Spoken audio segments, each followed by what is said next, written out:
Plain Stigio's boundless legends as to how life began sprouting its roots tend to have a single theme in common with each other, being the fit survive, and those societies, cultures, or races without strength to carry on their fight will be absorbed into another who still can. Stone tablets crusting brown blood staining their faces, crude figures with weapons in hand, and an eroded existence in some museum plinth. War, death, and conflict were as natural to early Stigio as something like sports would be towards wayfaring merchants conversing over a stout. Plundering, torching, waste-laying by rabid mobs, screaming for blood, could be seen these earliest days as mundane. Each day, a fight for survival, and each night spreading countless arcane horrors amongst darkness.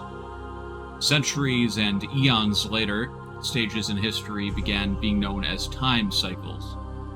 Every so often, no matter which side in this battle took lead, everyone, or nearly absolutely everyone, seemed to just up and vanish. Remirians, Skyfolk, Zavrik, or humans, the four most prominent races on the planet, could each have nearly obliterated each other to a man, though suddenly all would change and nearly any records indicating life would cease existing for some 100 or so years. With Stigio's now more modern technology, record tracing and dating artifacts would serve as an absolute confirmation towards this. A certainty, a fact in nature, that all history died every eon or so, as it had been dying for all time, leaving only these remnants to assist in carrying technology on into the future. Currently, as events unfold, the year is AE 1441, with AE standing for after end or after ending. By all accounts and measurements, Stigio is once again far overdue for another such event to wipe history clean, and many speculate and fear the end times are fast approaching, or that they have already arrived. Leaving Stigio changes nothing. Fragments, loose pieces dating back some 2,000 years indicate prior cycles once possessed technology which could free Stigio denizens from their roots upon the planet. Vast thrusters, hyper-advanced metallurgy, which kick-started developing more modern skyships. These, though, were found mostly on the nearest moon, Astrid, buried beneath thick jungles which long since devoured ruins left by civilizations past cycles claimed. From this cyclical event, whatever event this may be, escape was not possible. Nonetheless, as time marches on, many across Stigio still consider anything regarding these scientific findings as nonsense, or at least nothing to be concerned immediately about. Theories towards what this civilizational, cyclical system may be abound, though those most respected tend to link them with past civilizations destroying each other with more warlike ways, whereas those in the current cycle live in relative peace.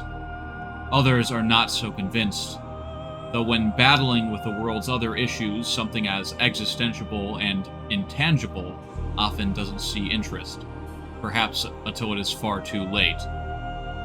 Curiously, outside Stigio's reach exists an immense oxygen bubble of sorts that is connected throughout the solar system. Within this bubble, it is possible for organic life to breathe, and furthermore allows skyscales to traverse the unimaginable spatial differences between worlds and planets. Its existence as of yet understood by science on Stigio and abroad is completely inexplicable, though its purpose or reason for existing varies between theories involving precursor cycles creating it far more advanced technology, to it being a natural occurrence born purely from astronomically low odds, and plant life on each planet in the system being extremely efficient at producing oxygen, a known fact. Not like this explains how it leaves atmosphere in the first place. why it doesn't just disperse endlessly across space, or why this bubble's dimensions are able to be measured at all. A growing, extremely concerning theory points towards its creation by some unknown entity, visitors from the stars who, for anomalous reasons, wish for life to spread between worlds within the solar system, but nothing more. Proponents of this theory within scientific communities often point towards a lone, presumably habitable planet that is not enveloped by the bubble. The bubble seems to distort or even warp both time and space to degrees where traveling between planets can be a merely weeks-long journey aboard a bog-standard starship or skysail. This is not so for anything excluded from it. Those believing this extraterrestrial theory also tend to imply ill intentions for this. Specifically, this outlier planet houses creatures which monitor, sleep, or scheme against sentient life in the solar system. Or so these individuals may say.